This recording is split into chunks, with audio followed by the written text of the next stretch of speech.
participation that the UPR fosters. The UPR is a peer review mechanism state to state, but it has at its heart the participation of the civil society and national human rights institutions. And this has allowed, in fact, the voice of right holders to be heard. In fact, the recommendation that I issue here, the Room 20 of the Human Rights Council, are coming, in fact, from the ground.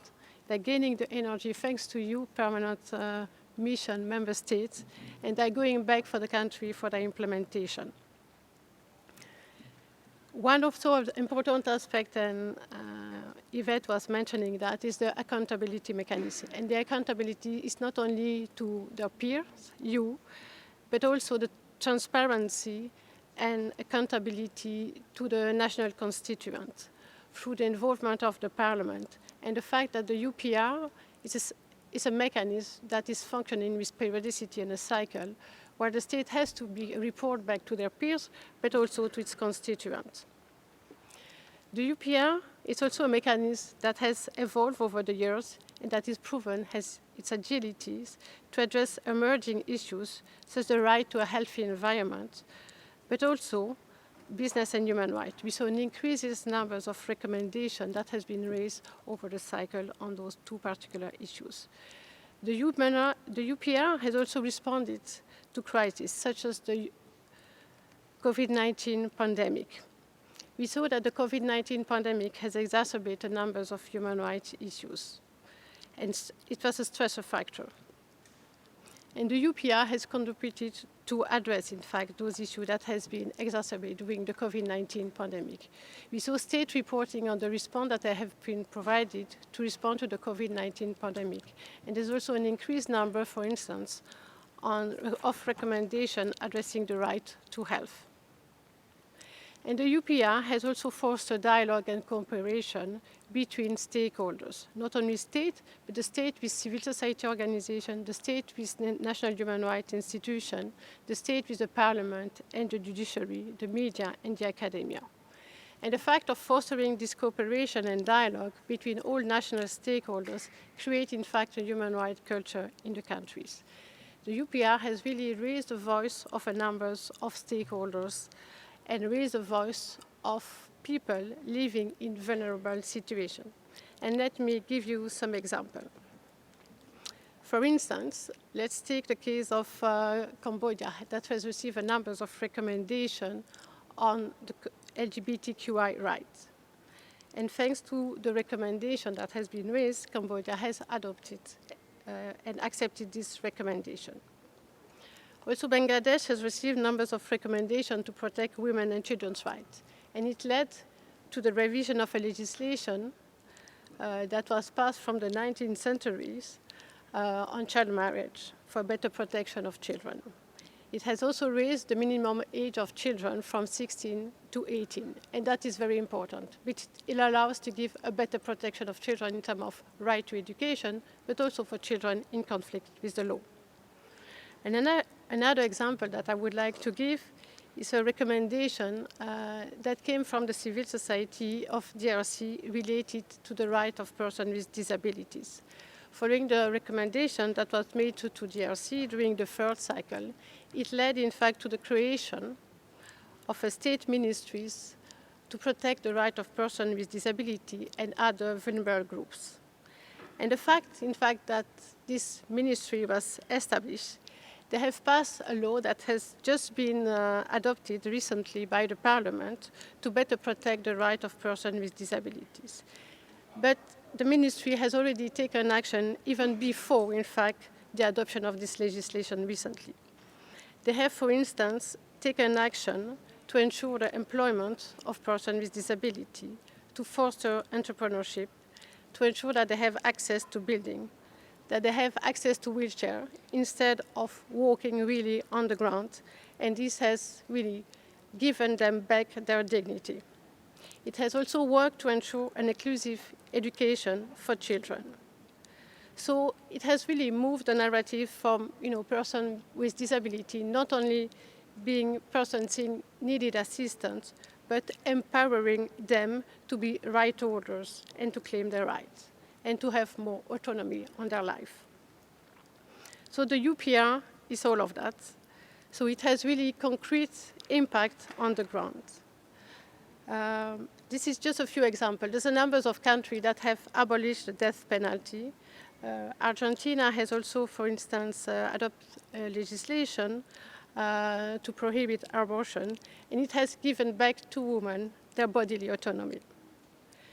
So this is really key, and I think thanks to all this action taken, thanks to the UPR recommendation, thanks to the action on the ground, it has really helped, in fact, to strengthen, in fact, the institution. A number of national human rights institutions has been established following UPR recommendations, for instance, in Pakistan, and more recently, even Switzerland. A number of national mechanisms for reporting and follow-up has been established, and also mechanisms on the prevention of torture.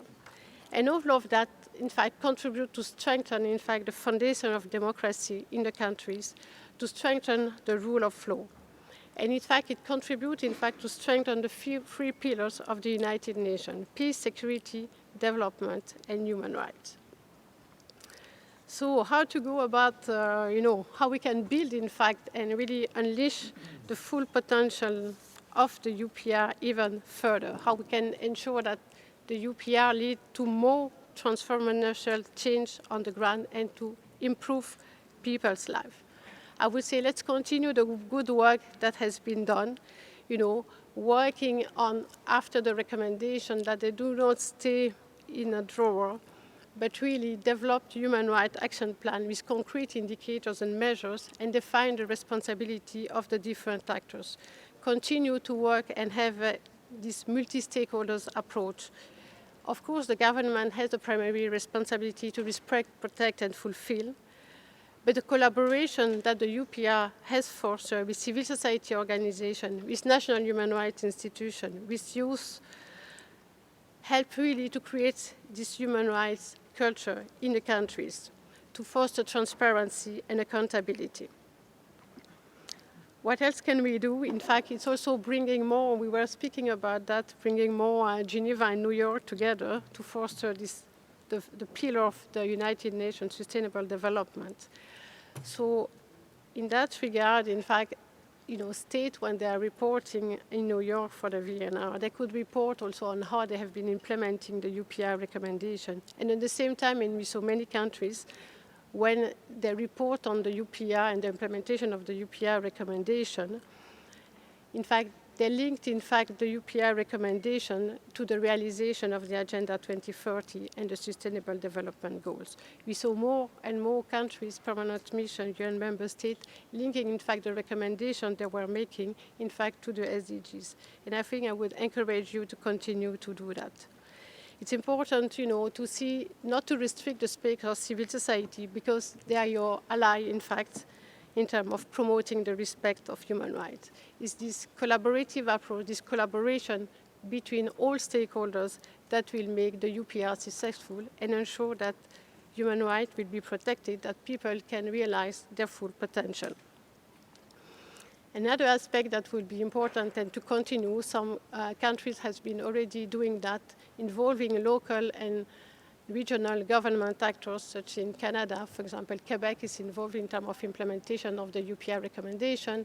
In Morocco, the Interministerial Committee has been signing agreement with some region for the implementation of the UPR recommendation. And it's very important that the recommendation do not stay at the line ministry level, but really go down, because they concern really concrete issues affecting people's life, from the right to education, ensuring the right to health, combating violence against women and girls, combating torture, just to name a few. So let's bring the recommendation closer to people. Let's work to promote and protect and respect human rights with a collaborative approach. Thank you for your attention.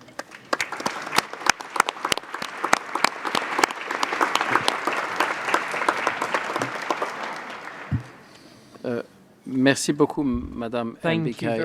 Vos exemples ont été extrêmement utiles. Thank you very much for those very useful examples you gave us, as well as your extrapolation about les commentaires qui ont été fournis par nos panélistes ont été de telle qualité I see that qu'ils ont we've had suscité some very beaucoup high d'intérêt caliber dans cette salle et beaucoup presentations de flags se sont from levés.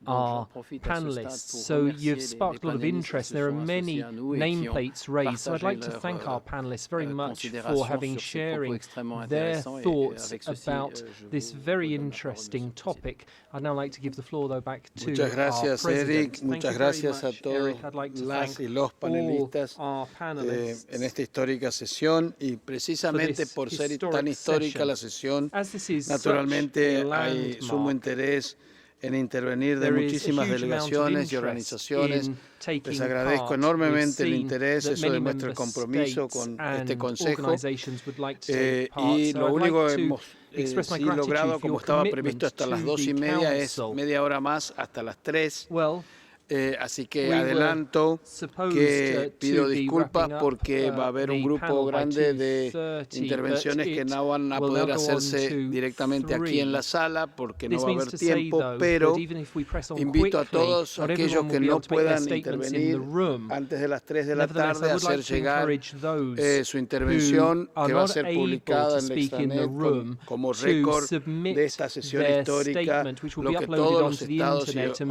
ONGs it will quieran decir sobre be esta sesión part histórica of y va a quedar the así en el records of récord. this historic Pero tenemos solo session. media hora, así que les recuerdo But son we've 2 only got minutos 30 minutes now. y I would like to remind you that we've trataremos de acomodar got todo to la mayor keep cantidad you to posible. 2 minutes En primer lugar, each, le doy so la that we palabra a can Maldivas en nombre de un accept as grupo de many estados. statements as possible. I'd like to begin by giving the floor to Maldives on behalf Maldivas of a group tiene of la palabra. states. Maldives, you have the floor.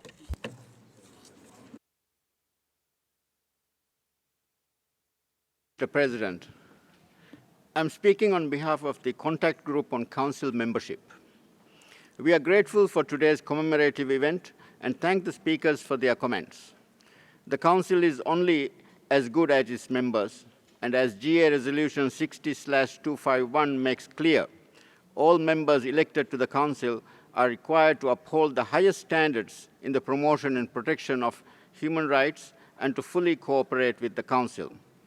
The purpose of the contact group is to make Council membership more inclusive and diverse by encouraging states with a demonstrable commitment to human rights and democracy to strengthen their engagement with the Council and consider standing for election. Our particular focus is on small states whose unique perspective enriches international discourse on human rights.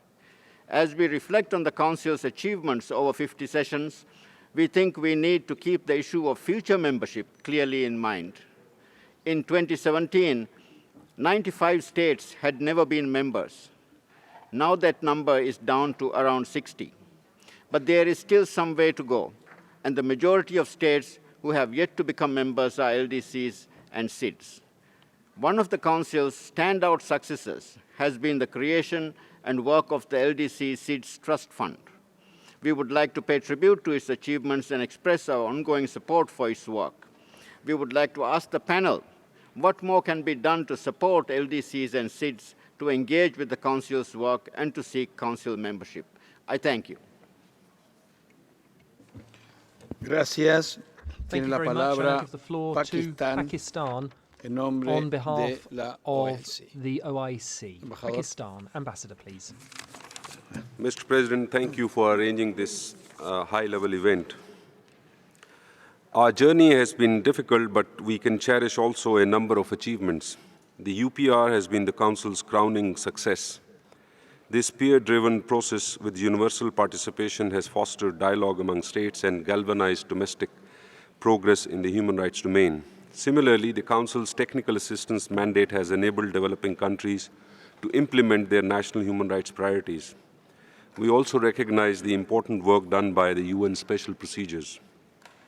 The OIC has played its role in promoting and protecting fundamental rights, freedoms, and dignity of people in vulnerable situations. This is evident from the fact that OIC countries are hosting more than 2/3 of the world refugee population. Additionally, we have been drawing the Council's attention towards the situation in the occupied Palestinian territory, Jammu and Kashmir, and Rohingya Muslims, among others, and would continue to do so. We reiterate our strong support for Agenda Item 7 of the Council and reject any effort to undermine this item. The OIC's landmark resolution 1618 has driven concrete action at all levels to counter the growing